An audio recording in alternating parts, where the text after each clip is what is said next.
Greetings, ladies and gentlemen, and welcome to this latest edition of Tales from Outer Space. Hope you enjoy. Story number 1. Sometimes paranoia is justified. Written by Incrediblest Ho. As I was walking towards the ambassador of the United Federation of Earth's office, anger was all that was on my mind. These damned apes were pulling another one of their dumb stunts, and I was here to stop them.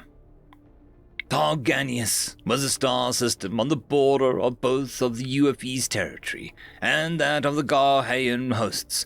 It contained many valuables, several worlds with plenty of rare metals needed for the construction of starships.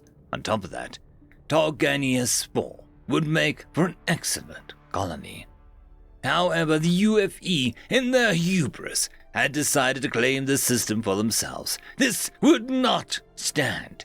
The hosts were the most influential power in the whole galaxy. None would oppose them.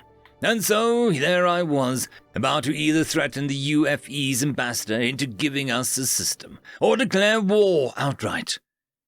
When he had finally reached the ambassador's office, he stormed inside, not even asking.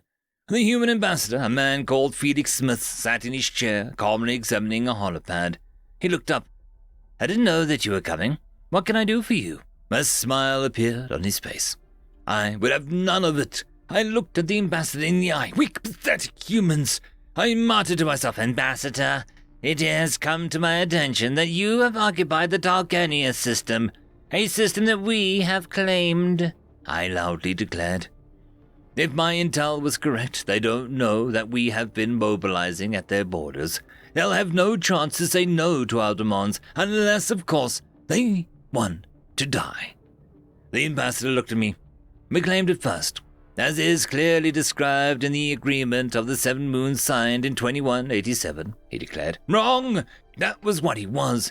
I wasn't here to convince him. I was here to deliver a declaration of war. I spoke again. "As I was saying, this violates common galactic treaties about rights of nations in space. As such, Garhayan hosts have seen it fit to declare war upon you." The ambassador laughed. "All due respect, ambassador. That would be ridiculous. I'm sure we can use diplomacy and discuss this matter as civilized beings," he said smugly. The sheer arrogance of that man. I should crack his skull for that. The humans had no fleet, no army, no military force which could compare to that of the host. "I don't think you understand the situation, ambassador, so I will explain it to you," I said. I took a step forwards. "The Garhayan host currently fields the largest fleet and the greatest army of all time. We are apex of the galaxy, conquerors of 1,000 nations. Surrender or be crushed," I proudly and boldly proclaimed. The human ambassador got out of his chair.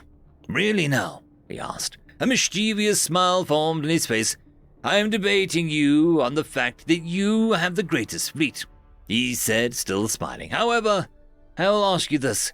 Can a nation exist without food, metals, minerals, and other such goods?" "What are you trying to tell me? You arrogant fool," I demanded to know. I could not tolerate this fool any longer. "Most of your economy is not owned by your government, actually. Almost none of it is," he said. "A large part of your agricultural industry is owned by Green Prospect, a company which is human and operates under human law." The ambassador smiled. "That wasn't true. Most of the agricultural sector was owned by Grickens. This idiotic bluff was not going to work." "Lies! Most of that industry is owned by Grickens. Your foolish intimidation attempts do not work on me. If it were owned by humanity, it would have been listed, liar." "Oh, but it is. Grickens is a branch of Green Prospect, according to galactic law. If a company is a branch of a different company, the branch's HQ and primary species must be named, not that of the main company," the ambassador smugly replied. He spaced, undeterred.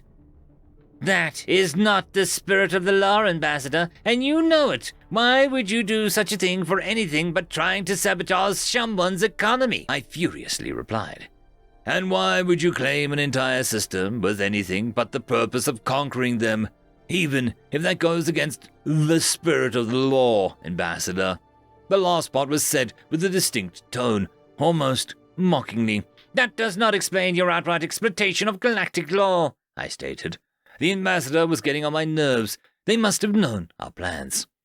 Call it what you wish, Ambassador. We call it ensuring the security of our nation, he calmly stated, not intimidated in the slightest by my threats. It's either your species is paranoia or evidence that you are clearly spying on us, human, I yelled at the man. This was driving me mad. The human smiled and simply replied, sometimes paranoia is justified. End of story. Story number 2. An introduction to proper terminology and procedures written by Wegian Warrior. The door dilated, then contracted. I glanced up, remembering just in time not to show teeth as I smiled at the clearly nervous, cat-like Amoy that acted as the ship's guard and general messenger. Friend Josh, it's she, I reminded myself, said softly. First Engineer Arliak sends his greetings and humbly requests your presence in the drive compartment. The new human apprentice has arrived. Thank you, Skosk, I replied as I got up, hair brushing the low ceiling. I'll make my way there anon, even if it is my rest period. The Amoy dipped her tail, then darted out before the door was fully dilated. I followed her at a more relaxed pace. After all, this was not a crisis, and it would not be good for the ship's crew's nerves to see the third engineer run towards the engine room. So, you meet Arliak briefly? Yes, sir. Don't call me that, please, and be careful around him. His nerves are, giving him a bit of trouble. If he'd been human, I would say he has a bad and growing case of PTSD. The young man before me nodded respectfully, seemingly standing at attention even at rest. I, on the other hand, was leaning up against one of the throbbing plasma conduits. Each pulse told me that everything was all right with the engine. Let us saunter over to the main drive, and I'll fill you in on the shipboard procedures and terminology. You're fresh from the academy. Yes, yes. Number 5 in my class. What should I call you? Most of the crew just call me Friend Josh, I said, as I led the way deeper into the drive compartment, with emphasis on friend, but Josh will do, or boss if you want to be formal. Here we are.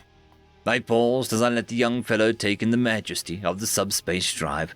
Now, I said, after he had picked his jaw up off the floor, this is real life, and not the academy. We do things a little more rough and ready, and we follow a few different terminology to help calm Arliak's nerves and make things easier for him to report to the captain. The young man nodded, eyes taking in the various objects secured to the work table. I reached out and grabbed one of them. This is one of the most useful tools. This is a percussive reminder and disassembler, the PRAD. It's a crowbar. No. It is a percussive reminder and disassembler. Its main use is to remind various devices and machines that you're watching them, and that you will disassemble them if they keep acting up. It also works on various members of the crew, although the disassembly is not actually done on crew. But, boss, isn't that sort of lying? Possibly, but it is easier on Arliak's nerves to report that we fixed a malfunction with the PRAD, rather than telling the captain that the crazy human whacked the drive manifold until it worked. The young man nodded slowly. Moving on, this is the long-reach organic percussive inquirer, the Alropi. It's used for diagnosing any potential issues with the drives or crew. It is, boss, it looks like a wooden stick. Quite correct.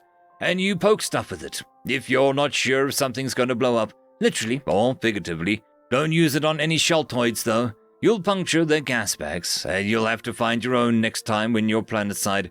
This one is mine. I see, the young man said, as he nodded again, faster this time.